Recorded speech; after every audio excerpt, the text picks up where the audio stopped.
BBC London. Coming up on tonight's programme, police...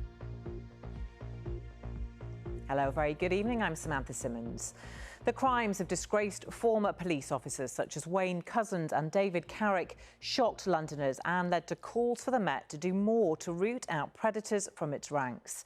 Today, the government announced reforms to make it easier to sack those who should not be serving, something the Met Commissioner had been calling for. Our Home Affairs correspondent Sonia Jessup has more. Police officers who betrayed their force, their colleagues and let down Londoners. Wayne Couzens, who... Let's take a look at some of the day's other news in brief now. And a body has... Now, Londoners are moving away from using cash faster than the rest of the country. Data shows that we now make half the number of visits to cash machines than we did before the pandemic. And the number of cash machines in the capital is falling too. While many have embraced the change, some are concerned that the poorest and most vulnerable could lose out. Our work and money correspondent Tara Welsh has more. London is still far from being completely cashless, but the amount we use is falling. Londoners are taking out £500 million less a month from cash machines compared to pre-pandemic levels.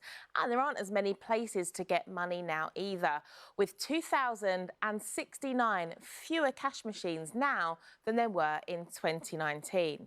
Now, some businesses also prefer not to handle cash now for a number of reasons, including security.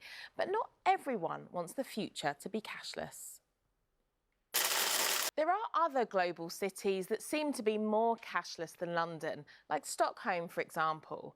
But elsewhere in Slovakia, they seem to be going the other way. They've recently passed a law guaranteeing citizens the right to pay in cash.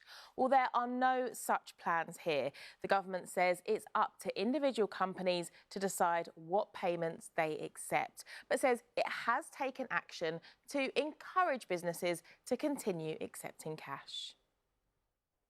Now, fires which have torn through two derelict pubs just streets away from one another in South London are being treated as suspicious by the police. Around 100 firefighters tackled the fires in Croydon early this morning. Harry Lowe sent this report from the scene. Two pubs, two roads of... Campaigners are warning of delays to a vital health service at the University College London Hospital. The hospital says the London Complex Mesh Centre is continuing to function normally for a large number of patients, including those with vaginal mesh surgery. However, protesters say more than 1,000 women have been affected. Layla Hayes has more. The future of a respected community theatre is uncertain because of a row about who should pay for repairs to its building.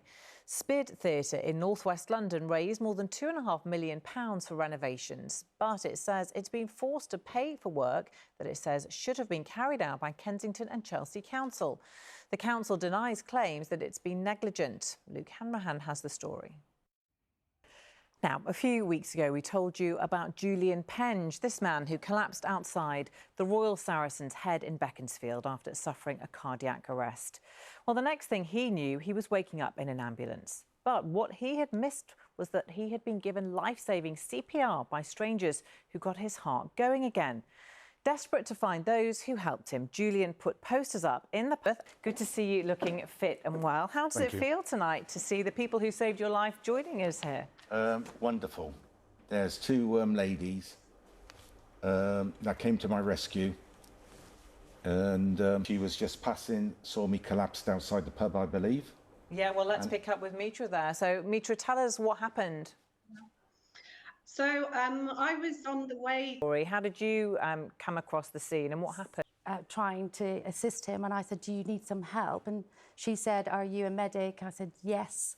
And straight away I just... Obviously knew nothing about this and these wonderful people who'd helped you. No, I can remember waking up in the ambulance and with a fantastic searching for these wonderful people that saved my life. Incredible. And I've met them both and I can't thank them enough. Yeah, and you had surgery, didn't you? You had a pacemaker fitted. Yes, I had a pacemaker fitted.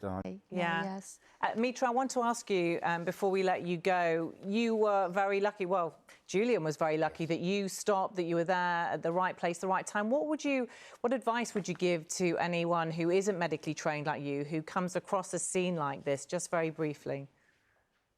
Yeah, I mean, luckily, Well, Mitra, Elizabeth, thank you so much. Julian, great to see you here, fit and well. Thank you very much, and a wonderful story. Thank you for sharing it with us. Thank you.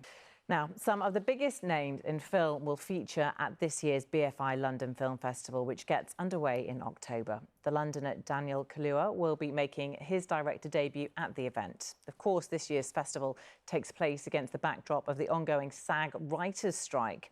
Michael Mackenzie was at today's launch. So thank you. That's it from me. I'll be back at 10:30 with our programme then. But for now, from all of us, thanks for watching and have a very good evening.